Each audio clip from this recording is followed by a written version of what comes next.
দেখতে পাচ্ছেন দর্শক কত সুন্দর করে একটি আকৃতি দান করে ফেললেন কাকু, এবং এই আকৃতিটি আস্তে আস্তে আপনার পাতিলের রূপ নেবে।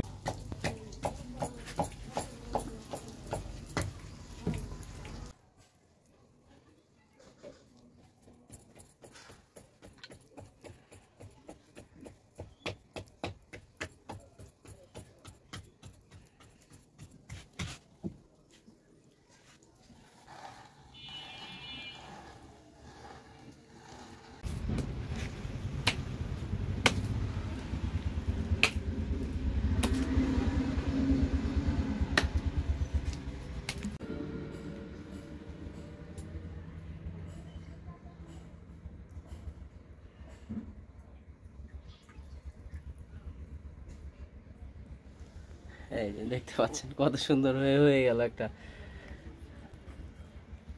আসলে আমরা দেখতেছি এটা আসলে যত সহজ আমরা মনে করতেছি, এটা আসলে যারা করেন তারা ছাড়া সবাই করতে পারবে না এই জিনিসটা।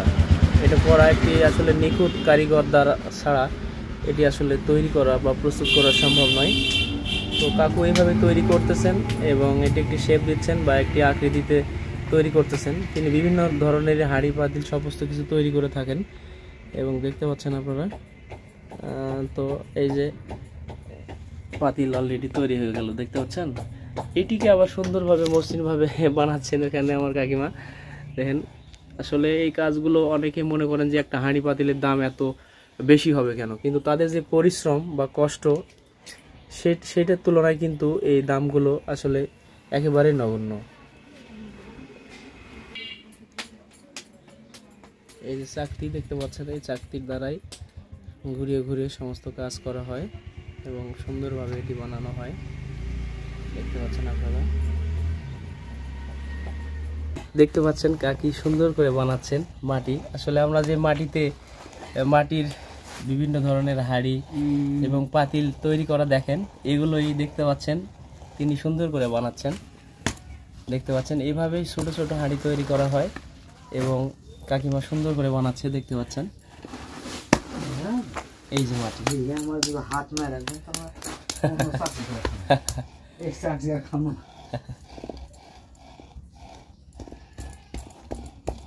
সুন্দর করে মাটিকে একটি মাটির দণ্ড দ্বারা সুন্দর করে করতেছেন, দেখতে পাচ্ছেন।